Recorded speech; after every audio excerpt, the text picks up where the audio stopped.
정말 브랜드 유통을 해봐야 되겠다 생각이 드셨다면 오늘 이 영상 보시면서 나도 브랜드 유통에 맞는 사람인지 확인해 보시는 것도 좋을 것 같습니다. 첫 번째, 직장인인데 추가 수익이 필요하신 분. 두 번째, 트렌드에 민감하신 분. 세 번째, 리스크를 최소화하고 싶으신 분. 네 번째, 데이터를 보고 꾸준히 실행할 수 있는 분. 다섯 번째, 하루 1시간이라도 꾸준히 할 수 있는 분. 여섯 번째, 내가 직접 만들지 않고 이미 있는 브랜드를 활용하고 싶으신 분. 여러분, 사업은 사실 굉장히 어려운 겁니다. 누구나 한다고 성공하는 것도 아닙니다. 하지만 미래는 불투명하고 뭔가 액션은 해야 될 것 같은데 온라인 판매를 한번 해볼까 하는 생각을 하셨을 겁니다. 근데 막상 시작하려고 보면 머리가 복잡해집니다. 과연 내가 좀 잘할 수 있을까? 어떤 사람이 브랜드 유통에 맞는 걸까? 이 고민 때문에 한 달, 두 달, 혹은 1년째 그냥 검색만 하고 계신 분들이 많습니다. 제가 지금까지 수백 명이 넘는 셀러분들을 만나면서 느낀 거죠. 바로 브랜드 유통은 맞는 사람이 따로 있다는 겁니다. 예를 들어보겠습니다. 한 분은 퇴근하고 하루에 1시간, 2시간씩 꾸준히 상품 올렸습니다. 나는 돈이 필요해서라기보다는 내 시간을 효율적으로 쓰고 싶다는 생각으로 조금씩 공부하고 하나하나 만들어 나갔습니다. 결국 이분은 6개월 만에 300만 원 이상의 꾸준히 가져가는 구조를 만들었습니다. 반대로 한 분은 빨리 대박 나야지 라는 마음으로 무작정 광고부터 돌렸습니다.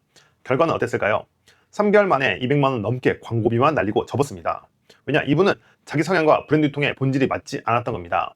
여러분도 아마 비슷한 고민을 하고 계실 겁니다. 내가 브랜드 유통을 해야 할까? 아니면 다른 부업을 찾아야 할까? 오늘은 이 부분을 확실히 짚어드릴게요. 이런 분들은 브랜드 유통을 무조건 해야 한다. 제가 실제로 봐온 케이스와 경험을 통해 정리해드리겠습니다.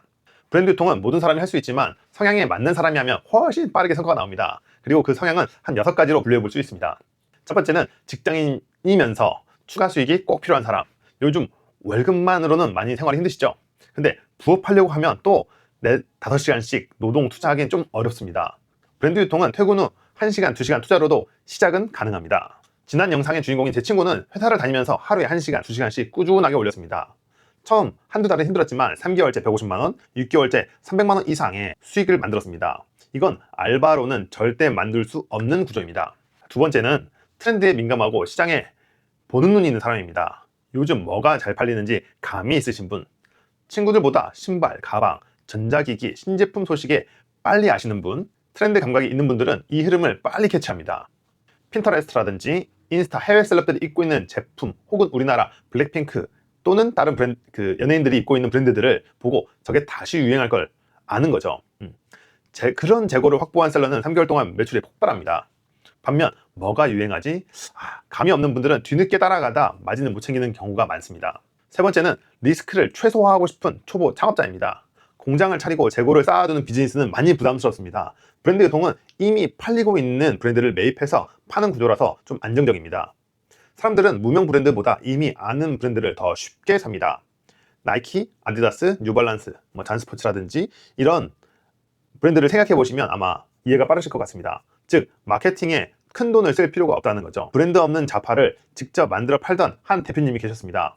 마케팅비, 디자인, 샘플 제작까지 비용이 어마무시했습니다. 그분이 브랜드 유통으로 전환하니까 3개월 만에 광고비는 없어지고 매출은 2배가 됐습니다. 네 번째는 데이터를 보고 실행할 수 있는 사람입니다. 브랜드 유통은 사실 감이 아니라 데이터 게임입니다. 감도 중요하긴 하지만 거래량, 경쟁자 수, 마진 구조를 분석하고 그에 따라서 빠르게 움직여야 합니다. 스마트 스토어에서 나이키 운동화를 검색했을 때 경쟁자 수가 어마무시합니다. 하지만 뉴발란스 키즈 샌들처럼 경쟁자가 낮고 거래량이 꾸준한 제품은 바로 기회인 거죠. 데이터를 보지 않는 사람은 감으로 상품을 올리고 왜 안 팔리지 하다가 접어버리게 됩니다. 다섯 번째는 꾸준히 할 수 있는 사람입니다. 브랜드 유통은 빨리 돈 되는 구조가 사실 아닙니다. 하루 1시간이라도 꾸준히 등록하고 관리하는 게 중요합니다. 알고리즘은 꾸준한 판매자들을 밀어줍니다. 3개월 이상 성실히 운영하면 스토어 등급도 오르고 리뷰도 쌓이고 눈덩이처럼 커집니다. 여섯 번째는 내가 직접 만들 필요 없다라는 마인드를 가진 대표님이십니다.